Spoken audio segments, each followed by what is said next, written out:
Greek ದಾರ್ಶನಿಕ ಮತ್ತು ಪ್ರಖ್ಯಾತ ತರ್ಕಶಾಸ್ತ್ರಜ್ಞ ಸಾಕ್ರೆಟಿಸ್ನನ್ನು ಇತಿಹಾಸದ ಅತ್ಯಂತ ಪ್ರಸಿದ್ಧ ಬುದ್ಧಿಜೀವಿಗಳ ಪೈಕಿ ಒಬ್ಬನಾಗಿ ಪರಿಗಣಿಸಲಾಗುತ್ತದೆ. ಹಾಗೆ ನೋಡಿದರೆ ಪ್ರಾಚೀನ ವಿಶ್ವದಲ್ಲಿ ಅತ್ಯಂತ ಹೆಚ್ಚಿನ ಸಂಖ್ಯೆಯ ಬುದ್ಧಿಜೀವಿಗಳಿಗೆ ತಾಣವಾಗಿದ್ದ ದೇಶ ಗ್ರೀಸ್. ಬುದ್ಧಿಜೀವಿಗಳು ಚಿಂತನೆ ನಡೆಸುತ್ತಾರೆ ಮತ್ತು ವಿಶ್ಲೇಷಣೆ ಮಾಡುತ್ತಾರೆ.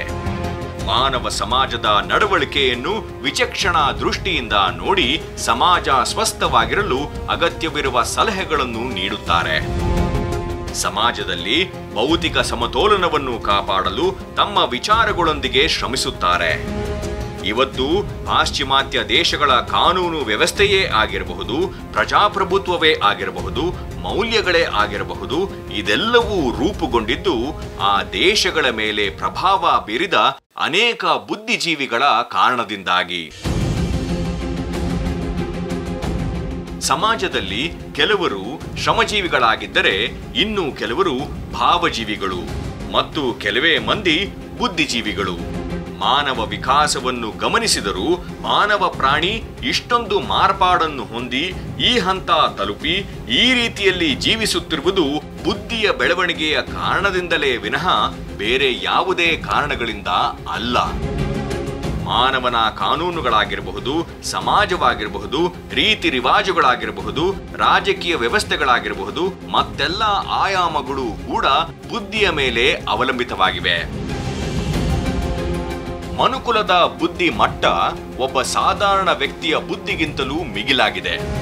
ಇದು ಬೌದ್ಧಿಕತೆ ಮತ್ತು ಚಿಂತನೆಯನ್ನೇ ತಮ್ಮ ಕಸುಬಾಗಿಸಿಕೊಂಡು ವಿವೇಚನೆಯನ್ನೇ ಆಧಾರವಾಗಿಟ್ಟುಕೊಂಡ ವ್ಯವಸ್ಥೆಯನ್ನು ಕಟ್ಟಲು ಹೊರಟ ಬುದ್ಧಿಜೀವಿಗಳ ಪರಿಶ್ರಮದ ಫಲ. ಹಾಗಾದರೆ ಈ ಬುದ್ಧಿಜೀವಿಗಳು ಯಾರು? ಅನೇಕ ಭಾವಜೀವಿಗಳು ಮತ್ತು ಶ್ರಮಜೀವಿಗಳು ಬುದ್ಧಿಜೀವಿಗಳನ್ನು ಗುರುತಿಸಿ ಟೀಕಿಸುತ್ತಾರೆ. ಅವರು ಏನು ಹೇಳುತ್ತಾರೆಂದರೆ, ಚಿಂತನೆಯ ಅವಶ್ಯಕತೆ ಇಲ್ಲದ, ಮೆದುಳಿಗೆ ಶ್ರಮ ಕೊಡದ ಮಾನವ ವ್ಯವಸ್ಥೆಗಳಲ್ಲಿ ತಪ್ಪು ಕಂಡುಹಿಡಿಯುವುದನ್ನು ವೃತ್ತಿ ಮಾಡಿಕೊಂಡಿರುವವರೇ ಬುದ್ಧಿಜೀವಿಗಳು. ಅವರು ಹೇಳುವುದು ಸತ್ಯವಾಗಿದ್ದರೆ ರಕ್ತ ಪಿಪಾಸುಗಳಾಗಿದ್ದ ಜನರು ಸನ್ನಡತೆಯಿಂದ ಸಮಾಜದ ಅಂಗವಾಗಿ, ಮಾನವ ಸಮಾಜದ ಭಾಗವಾಗಿ, ಆ ಮೂಲಕ ನಾಗರಿಕತೆ ಆಧಾರದಲ್ಲಿ ಅನೇಕ ದೇಶಗಳು ರೂಪುಗೊಳ್ಳಲು ಬುದ್ಧಿಜೀವಿಗಳ ಚಿಂತನೆ, ಅಭಿಪ್ರಾಯ ಮತ್ತು ಹೋರಾಟ ಹೇಗೆ ಕಾರಣವಾಯಿತು? ಈಗಿನ ಸಮಾಜದಲ್ಲಂತೂ ಬುದ್ಧಿಜೀವಿಗಳನ್ನು ಹುಡುಕುವುದು ಸುಲಭ. ಫ್ಯಾಸಿಸಂ ಅನ್ನು ವಿರೋಧಿಸುವವರು, ಮಾನವ ಹಕ್ಕುಗಳನ್ನು ಗೌರವಿಸುವವರು, ಮೌಲ್ಯಾಧಾರಿತ ಪ್ರಜಾಪ್ರಭುತ್ವದಲ್ಲಿ ವಿಶ್ವಾಸ ಇಟ್ಟವರು, ಮುಕ್ತ ಸಮಾಜದಲ್ಲಿ ಭರವಸೆ ಇರುವವರು, ಪ್ರತಿಯೊಂದನ್ನು ಪ್ರಶ್ನಿಸುವ ಇರಾದೆ ಉಳ್ಳವರು, ವಾಕ್ ಸ್ವಾತಂತ್ರ್ಯದಲ್ಲಿ ನಂಬಿಕೆ ಇಟ್ಟವರು, ಅಭಿವ್ಯಕ್ತಿಯೇ ಒಬ್ಬ ವ್ಯಕ್ತಿಯ ಶ್ರೇಷ್ಠ ಸಾಮರ್ಥ್ಯ ಎಂದು ಪ್ರತಿಪಾದಿಸುವವರು, ಧಾರ್ಮಿಕ ಸಾಂಪ್ರದಾಯಿಕ ವಿಚಾರಗಳನ್ನು ವಿರೋಧಿಸುವವರು, ಪ್ರತಿಯೊಂದನ್ನು ವಿಶ್ಲೇಷಿಸಬೇಕು ಅನ್ನುವವರು ಬುದ್ಧಿಜೀವಿಗಳು ಎಂದು ಕರೆಯಲ್ಪಡುತ್ತಾರೆ. ಹಾಗಾದರೆ ಪ್ರಸ್ತುತ ಕಾಲ ಪರಿಸ್ಥಿತಿಯಲ್ಲಿ ಇಂತಹ ಚಿಂತನೆಗಳು ಪ್ರತಿಯೊಬ್ಬ ಮಾನವನಲ್ಲಿ ಇರಬೇಕೆಂದು ವಿಶ್ವದ ಅಭಿವೃದ್ಧಿ ಹೊಂದಿದ ರಾಷ್ಟ್ರಗಳ ಪೈಕಿ ಅನೇಕರು ನಿರೀಕ್ಷಿಸುತ್ತಿರುವಾಗ, ಭಾರತದ ಒಂದು ಗುಂಪಿನ ಜನರಿಗೆ ಬುದ್ಧಿಜೀವಿಗಳ ಮೇಲೆ ಯಾಕಿಷ್ಟು ರೋಷ, ದ್ವೇಷ? ಇದಕ್ಕೆ ಕಾರಣ ಇಷ್ಟೇ: ಭಾರತದಲ್ಲಿ ಬೆಳೆಯುತ್ತಿರುವ ಫ್ಯಾಸಿಸ್ಟ್ ಚಿಂತನೆ ಮತ್ತು ಮನೋಭಾವ. ಯುರೋಪಿನಲ್ಲಿ ಹುಟ್ಟಿದ ಫ್ಯಾಸಿಸಂ ಸಾಂಪ್ರದಾಯಿಕ ಸಮಾಜ ವ್ಯವಸ್ಥೆಯನ್ನು ನಂಬಿರುವ ವ್ಯಕ್ತಿಗಳ ಸಿದ್ಧಾಂತ. ಫ್ಯಾಸಿಸ್ಟ್ಗಳು ಬದಲಾವಣೆಯ ವಿರೋಧಿಗಳು, ಮಾತ್ರವಲ್ಲದೆ ಬಲಪಂಥೀಯ ವಿಚಾರವಾದಿಗಳು. ದೇವರು, ಧರ್ಮ, ರಾಜ, ಪುರೋಹಿತ ಇಂಥ ವಿಚಾರಗಳಲ್ಲಿ ನಂಬಿಕೆ ಇಟ್ಟವರು. ಈ ಆಧಾರದ ಮೇಲೆ ದೇಶ ಮತ್ತು ಸಮಾಜವನ್ನು ಕಟ್ಟಲು ಹೊರಟವರು. ಯಾವುದೇ ರೀತಿಯ ಪ್ರಜಾಪ್ರಭುತ್ವ ಚಿಂತನೆ ಮತ್ತು ಮುಕ್ತ ವಿಚಾರ ವಿನಿಮಯದ ವಿರೋಧಿಗಳು. ಇತಿಹಾಸ, ಪುರಾಣ ಇದರ ಆಧಾರದಲ್ಲಿಯೇ ಸಮಾಜದಲ್ಲಿ ಭಾವೋದ್ವೇಗವನ್ನು ಮೂಡಿಸಿ ಜನರನ್ನು ಸಂಘಟಿಸುವವರು ಫ್ಯಾಸಿಸ್ಟ್ಗಳು. ಸಾಮಾನ್ಯ ಜನರಲ್ಲಿ ಇರುವ ಆತಂಕ, ಭಯ ಮತ್ತು ಅನುಮಾನಗಳನ್ನು ಬಂಡವಾಳವಾಗಿಟ್ಟುಕೊಂಡು ಅದನ್ನು ರಾಜಕೀಯ ಶಕ್ತಿಯನ್ನಾಗಿ ಪರಿವರ್ತಿಸಲು ಇವರು ಪ್ರಯತ್ನಿಸುತ್ತಾರೆ. ಜನರಲ್ಲಿ ಸಾಮಾನ್ಯವಾಗಿ ಬೇರೆ ಧರ್ಮದವರ ಮೇಲಿನ ಅನುಮಾನಗಳು, ವಿದೇಶಿಯರ ಬಗ್ಗೆ ಸಂಶಯಗಳು, ಪಾಪಪ್ರಜ್ಞೆ, ಸ್ವದೇಶದ ಮೇಲೆ ಅಂಧಾಭಿಮಾನ ಇಂಥವೆಲ್ಲ ಸಹಜವಾಗಿ ಇರುವುದರಿಂದ ಅವುಗಳನ್ನು ಬಳಸಿಕೊಂಡು ದೇಶದಲ್ಲಿ ವಿಷಮ ಪರಿಸ್ಥಿತಿಯನ್ನು ನಿರ್ಮಾಣ ಮಾಡಿ ಆ ಮೂಲಕ ಸಮಾಜವನ್ನು ಧ್ರುವೀಕರಣಗೊಳಿಸಿ ಅಧಿಕಾರಕ್ಕೆ ಬರುವವರೇ ಫ್ಯಾಸಿಸ್ಟ್ಗಳು. ಇವರ ವಿಚಾರಗಳು ಬಹುತೇಕ ಕಲ್ಪನೆ, ಸುಳ್ಳು ಮತ್ತು ಕಟ್ಟುಕತೆಗಳ ಆಧಾರದ ಮೇಲಿರುವುದರಿಂದ ಇವರಿಗೆ ತಮ್ಮ ಬೆಂಬಲಿಗರು ಯಾವುದನ್ನು ಪ್ರಶ್ನಿಸದೆ ನಂಬಬೇಕೆಂದು ಇವರು ಬಯಸುತ್ತಾರೆ. ಪ್ರಶ್ನೆ ಮತ್ತು ವಿಶ್ಲೇಷಣೆ ಇವರ ಸಿದ್ಧಾಂತವನ್ನು ಬುಡಮೇಲು ಮಾಡುತ್ತದೆ. ಆ ಕಾರಣದಿಂದ ಇವರು ತಮ್ಮ ಬೆಂಬಲಿಗರಲ್ಲಿ ಅಂಧಾಭಿಮಾನ ಮೂಡಿಸುತ್ತಾರೆ. ಮಾತ್ರವಲ್ಲದೆ ಇವರ ವಿಚಾರಗಳನ್ನು ಪ್ರಶ್ನಿಸುವವರನ್ನು ವೈರಿಗಳನ್ನಾಗಿ ಗುರುತಿಸುತ್ತಾರೆ. ಏಕೆಂದರೆ ಪ್ರಶ್ನೆ ಮಾಡಿದರೆ, ವಿಶ್ಲೇಷಣೆ ಮಾಡಿದರೆ, ಚಿಂತನೆ ಮಾಡಿದರೆ ಇವರ ಸಿದ್ಧಾಂತದ ಹುಳುಕು ಬಯಲಾಗುತ್ತದೆ. ಆದ್ದರಿಂದ ಇವರು ಯಾವಾಗಲೂ ಇವರ ಸಿದ್ಧಾಂತಕ್ಕೆ ವಿರೋಧ ಮಾಡುವವರನ್ನು ಶತ್ರುಗಳನ್ನಾಗಿ ನೋಡುತ್ತಾರೆ. ಮಾತ್ರವಲ್ಲದೆ ವ್ಯವಸ್ಥಿತವಾಗಿ ಅವಹೇಳನ ಮಾಡುತ್ತಾರೆ. ಆದ್ದರಿಂದ ಬುದ್ಧಿಜೀವಿಗಳು ಯಾವಾಗಲೂ ಫ್ಯಾಸಿಸ್ಟ್ಗಳ ಆದ್ಯ ವೈರಿಗಳು. ಬುದ್ಧಿಜೀವಿಗಳು ಯಾವಾಗಲೂ ಪ್ರಶ್ನಿಸುತ್ತಾರೆ, ವಿಶ್ಲೇಷಿಸುತ್ತಾರೆ, ಕೆದಕಿ ನೋಡಿ ಸಿದ್ಧಾಂತಗಳ ಮೇಲೆ ಅನುಮಾನ ಮೂಡಿಸುತ್ತಾರೆ. ಸಾಮಾನ್ಯ ಜನರಲ್ಲಿ ಧರ್ಮ, ದೇವರುಗಳಲ್ಲಿ ನಂಬಿಕೆ ಇಲ್ಲದಂತೆ ಮಾಡಲು ಪ್ರಯತ್ನಿಸುತ್ತಾರೆ. ಜನರಲ್ಲಿ ಅಂತಃಪ್ರಜ್ಞೆ ಮೂಡಿಸುತ್ತಾರೆ, ವೈಚಾರಿಕತೆಯನ್ನು ಬೆಳೆಸುತ್ತಾರೆ. ಇವೆಲ್ಲವೂ ಫ್ಯಾಸಿಸಂಗೆ ಆತಂಕಕಾರಿ. ಫ್ಯಾಸಿಸಂನ ಮೂಲ ಉದ್ದೇಶವೇ ರಾಜ್ಯಾಧಿಕಾರ ಮತ್ತು ಶ್ರೀಮಂತರ ರಕ್ಷಣೆ. ಈ ಕಾರಣದಿಂದಾಗಿ ಅವರು ಸಮಾಜದ ಮನಸ್ಥಿತಿಯ ಮೇಲೆ ಭಾವನಾತ್ಮಕ ಸೂಕ್ಷ್ಮಗಳನ್ನು ಬಳಸಿ ಪ್ರಭಾವ ಬೀರುವುದು ಮಾತ್ರವಲ್ಲದೆ ತಮ್ಮ ಅನುಯಾಯಿಗಳ ಹಣಬಲದ ಮೂಲಕ ಇವರ ಸಿದ್ಧಾಂತದ ಸಮರ್ಥಕರನ್ನು ನಿಯಂತ್ರಣದಲ್ಲಿಡುತ್ತಾರೆ. ಮುಕ್ತ ಚಿಂತನೆಯನ್ನು ಹತ್ತಿಕ್ಕಲು ಯಾವುದೇ ಮಟ್ಟಕ್ಕೂ ಹೋಗುತ್ತಾರೆ. ಇವರನ್ನು ಪ್ರಶ್ನಿಸುವವರನ್ನು ಟೀಕೆ ಮಾಡುವುದರಿಂದ ಹಿಡಿದು ಅವರ ವೈಯಕ್ತಿಕ ನಿಂದನೆಯವರೆಗೂ ಹೋಗುವುದು ಮಾತ್ರವಲ್ಲದೆ ಬೇಕಾದರೆ ಆ ವ್ಯಕ್ತಿಯ ಹುಟ್ಟಡಗಿಸಿ ಬಿಡುತ್ತಾರೆ. ಅನೇಕ ಬಾರಿ ಇದನ್ನೆಲ್ಲ ಮಾಡಿಸುವುದು ತಮ್ಮ ಮುಗ್ಧ ಆದರೆ ಅತಿ ಪ್ರಭಾವಿತ ಸಾಮಾನ್ಯ ಕಾರ್ಯಕರ್ತರ ಮೂಲಕ. ಈ ಫ್ಯಾಸಿಸ್ಟ್ ಪ್ರಯೋಗಗಳು ವಿಶ್ವದ ಅನೇಕ ಕಡೆ ಅನೇಕ ಬಾರಿ ನಡೆದಿವೆ. ಅನೇಕ ಮುಸ್ಲಿಂ ರಾಷ್ಟ್ರಗಳು ತಮಗೆ ಅರಿವಿದ್ದೋ ಇಲ್ಲದೆಯೋ ಫ್ಯಾಸಿಸ್ಟ್ ರಾಷ್ಟ್ರಗಳಾಗಿ ಸ್ಥಾಪಿತವಾಗಿವೆ. ಕರ್ಮ ಸಿದ್ಧಾಂತದಲ್ಲಿ ನಂಬಿಕೆ ಇರುವ ಹಿಂದೂಗಳು ಸ್ವಾಭಾವಿಕವಾಗಿ ಸಹಿಷ್ಣುತೆಯ ಮನೋಭಾವ ಹೊಂದಿರುವವರು. ಆದರೆ ಹಿಂದಿನಿಂದಲೂ ಧರ್ಮ ಸಂಘರ್ಷಗಳು ಭಾರತೀಯ ಸಮಾಜದಲ್ಲಿ ನಡೆದು ಬಂದಿರುವ ಹಿನ್ನೆಲೆಯಲ್ಲಿ ಫ್ಯಾಸಿಸ್ಟ್ಗಳು ವ್ಯವಸ್ಥಿತವಾಗಿ ಜನರ ಮನಸ್ಸನ್ನು ಹಸನುಗೊಳಿಸಿ ಫ್ಯಾಸಿಸ್ಟ್ ವಿಚಾರದ ಬೀಜವನ್ನು ಬಿತ್ತಿ ಈಗ ಈ ಸಿದ್ಧಾಂತ ಪ್ರವರ್ಧಮಾನಕ್ಕೆ ಬರುವಂತೆ ಮಾಡುವಲ್ಲಿ ಯಶಸ್ವಿಯಾಗಿದ್ದಾರೆ. ಅನೇಕ ಕಡೆ ಫ್ಯಾಸಿಸ್ಟರು ಮಾನವ ಶಕ್ತಿಗಿಂತ ಹೆಚ್ಚಾಗಿ ದೈವ ಶಕ್ತಿಯನ್ನು, ಕಾಲ್ಪನಿಕ ಶಕ್ತಿಯನ್ನು ಮತ್ತು ಮೃಗೀಯ ಶಕ್ತಿಗಳನ್ನು ಮುಂದಿಟ್ಟುಕೊಂಡು ತಮ್ಮ ವಿಚಾರಧಾರೆ ಪ್ರಸ್ತಾವನೆ ಮಾಡುವಾಗ ಇವರಿಗೆ ಮಾನವ ಘನತೆಯನ್ನು ಪ್ರತಿಪಾದಿಸುವ ಬುದ್ಧಿಜೀವಿಗಳು ಭಯಾನಕವಾಗಿ ಕಂಡುಬಂದರೆ ಅಚ್ಚರಿಯಿಲ್ಲ. ಸಾಕ್ರೆಟಿಸ್ ಹೇಳುವಂತೆ ನಗರ ಮಾನವನ ಸಂಘ ಜೀವನದ ದ್ಯೋತಕ. ಆತನ ಪ್ರಕಾರ ನಾಗರಿಕರು ಮಾತ್ರ ನಗರದಲ್ಲಿ ವಾಸಿಸುತ್ತಾರೆ. ಮಾನವನಾಗಿ ಹುಟ್ಟಿದಾಕ್ಷಣ ಒಬ್ಬ ವ್ಯಕ್ತಿ ನಾಗರಿಕನಾಗಿ ಬಿಡುವುದಿಲ್ಲ. ಒಬ್ಬ ವ್ಯಕ್ತಿಯಲ್ಲಿ ನಾಗರಿಕ ಗುಣಲಕ್ಷಣಗಳಿದ್ದರೆ ಮಾತ್ರ ಆತ ನಾಗರಿಕನೆಂದು ಕರೆಯಲ್ಪಡುತ್ತಾನೆ.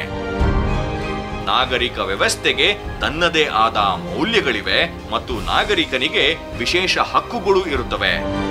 ನಾಗರಿಕ ಹಕ್ಕುಗಳೆಂದರೆ ವ್ಯಕ್ತಿ ವಿಶೇಷತೆ, ಸಮಾನತೆ, ಅಭಿವ್ಯಕ್ತಿ ಸ್ವಾತಂತ್ರ್ಯ, ಬದುಕುವ ಹಕ್ಕು, ತನ್ನ ವೈಶಿಷ್ಟ್ಯಗಳನ್ನು ಕಾಪಾಡಿಕೊಳ್ಳುವ ಹಕ್ಕು ಮತ್ತು ವಿಚಾರಗಳನ್ನು ವಿರೋಧಿಸುವ ಹಕ್ಕು ಕೂಡ. ಇವು ನಾಗರಿಕ ಮಾನವ ಸಮಾಜದ ಅತ್ಯುನ್ನತ ಹಕ್ಕುಗಳು. ಈ ಹಕ್ಕುಗಳನ್ನು ಕಾಪಾಡುವುದು ಸರ್ಕಾರದ ಪ್ರಥಮ ಕರ್ತವ್ಯವಾಗಿರುತ್ತದೆ. ಇಂಥ ಹಕ್ಕುಗಳನ್ನು ಆರಾಮವಾಗಿ ಅನುಭವಿಸುವ ವ್ಯವಸ್ಥೆ ಇರುವ ಸಮಾಜವೇ ನಿಜವಾದ ನಾಗರಿಕ ಸಮಾಜ. ಇಂತಹ ಸಮಾಜದಲ್ಲಿ ಅಭಿಪ್ರಾಯಕ್ಕೆ, ಚಿಂತನೆಗೆ, ಸಾಹಿತ್ಯಕ್ಕೆ, ಕಲೆಗೆ, ವೈವಿಧ್ಯತೆಗೆ, ಪ್ರಜಾತಂತ್ರದ ಮೌಲ್ಯಗಳಿಗೆ, ವ್ಯಕ್ತಿ ವಿಶೇಷತೆಗೆ ಬೆಲೆ ಇರುತ್ತದೆ. ಈ ಕ್ಷೇತ್ರಗಳಲ್ಲಿ ಸಾಧನೆ ಮಾಡಿದವರಿಗೆ ಸಮಾಜ ನಾಗರಿಕ ಪ್ರಶಸ್ತಿ ನೀಡುತ್ತದೆ. ಆದರೆ ಫ್ಯಾಸಿಸ್ಟ್ ಚಿಂತನೆ ಇಡೀ ಸಮಾಜವನ್ನು ಆವರಿಸಿಕೊಂಡಾಗ ಈ ಎಲ್ಲಾ ಕ್ಷೇತ್ರಗಳಿಗೆ ಒಡಲಿಯೇಟು ಬೀಳುತ್ತದೆ. ಬುದ್ಧಿಗೆ ಮತ್ತು ವಿದ್ವತ್ತಿಗೆ ಬೆಲೆ ಇಲ್ಲದಂತಾಗುತ್ತದೆ. ಎಲ್ಲೆಡೆ ಅಭಿವ್ಯಕ್ತಿ ಮತ್ತು ಚಿಂತನಾ ಸ್ವಾತಂತ್ರ್ಯ ಕಡಿಮೆಯಾಗುತ್ತದೆ. ನಾಗರಿಕ ಹಕ್ಕುಗಳಿಲ್ಲದ ಸಮಾಜ ನಾಗರಿಕತೆಯನ್ನು ಕಳೆದುಕೊಳ್ಳುತ್ತದೆ. ಆಗ ಆ ಸಮಾಜ ನೀಡಿದ ಪ್ರಶಸ್ತಿಗೂ ಯಾವುದೇ ಬೆಲೆ ಇಲ್ಲದಂತಾಗಿ ಬಿಡುತ್ತದೆ.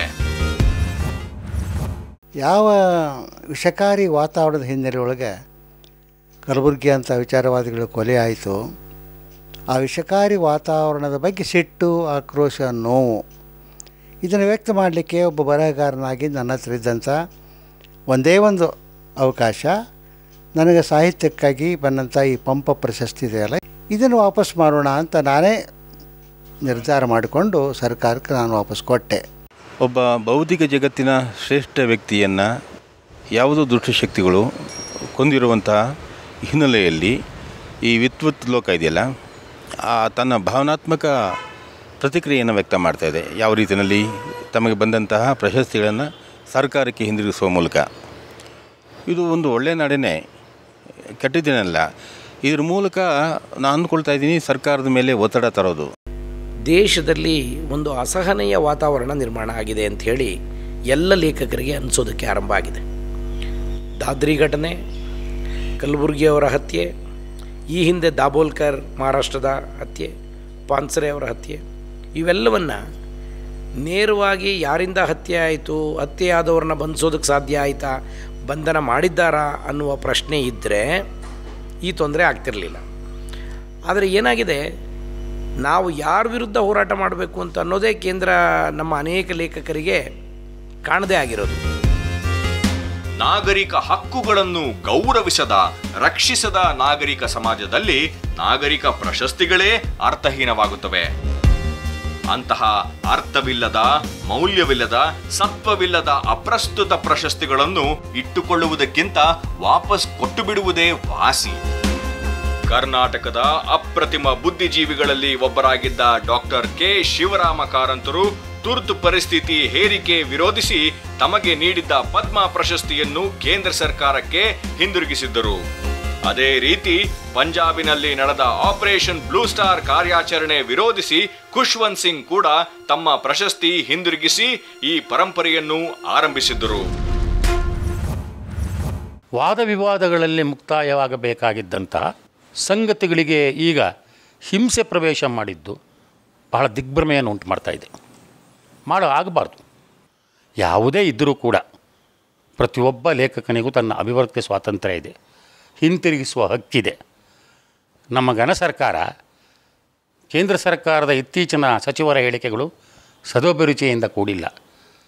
ಅವರು ಕೊಟ್ಟದ್ದಕ್ಕೆ ಕಾರಣಗಳನ್ನು ಹೇಳಬಾರ್ದು, ಯಾಕೆ ಕೊಟ್ಟರು ಅಂತ ಆಲೋಚನೆ ಮಾಡಬೇಕು. ಯಾರು ಕೊಟ್ಟರೆ ಏನಂತೆ?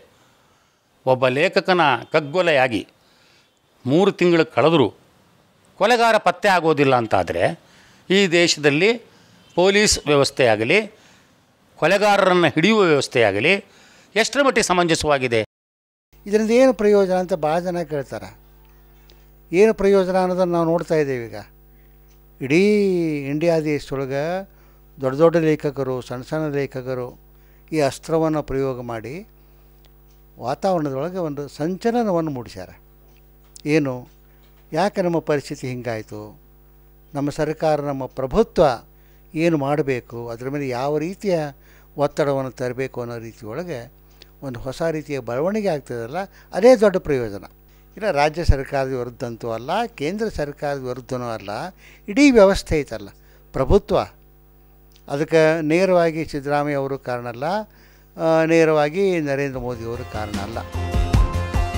ಈಗಲೂ ಕೂಡ ಹಾಗೆ ಮಾಡುವ ಧೈರ್ಯವನ್ನು ತಂದುಕೊಳ್ಳುತ್ತಿರುವ ಬುದ್ಧಿಜೀವಿಗಳು ಮುಂದೊಂದು ದಿನ ಪ್ರಾತಸ್ಮರಣೀಯರಾಗಬಹುದು. ಅವರ ಈ ಕ್ರಮ ಶ್ಲಾಘನೀಯ ಮಾತ್ರವಲ್ಲದೆ ಸಮಾಜ ನಾಗರಿಕವಾಗಿ ಉಳಿಯುವುದಕ್ಕೆ ಒಂದು ದೊಡ್ಡ ಕೊಡುಗೆಯೂ ಆಗಬಹುದು.